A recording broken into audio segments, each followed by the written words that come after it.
కొంచెం బాధ్యతగా లాగి పట్టుకోండి, ముందు పక్కన లాగొద్దు. ఇప్పుడు దిగువ వస్తుంది. బండి దగ్గరికి మన వాళ్ళందరూ ఉండండి, గమనించండి.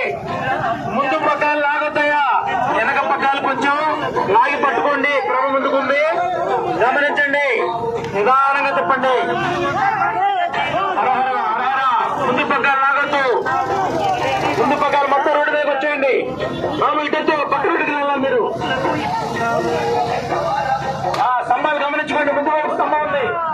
పట్టాలను గమనించుకోండి, ఈ రోడ్లోకి వచ్చేయండి. పట్టాలను ముందు వైపు స్తంభం ఉంది, చూసుకోండి. స్తంభం దాటండి, స్తంభం గమనించుకోవాలి. ఇటువైపు వచ్చేసేయండి, స్తంభం కేంద్రం వచ్చేసేయండి. స్తంభానికి పూర్తిగా యువత వైపు వచ్చారో గమనించుకొని పానివ్వండి. వెనక పట్టాలను కొంచెం లైన్ పట్టుకోండి. ముందు పట్టాలు లాగద్దు. ముందుకుంది ఇప్పుడు జీవుల క్రమప్పుడు దయచేసి వెనక పట్టాలు కొంచెం లాగి పట్టుకోండి. ముందు పట్టాలు లైన్ పట్టుకోండి.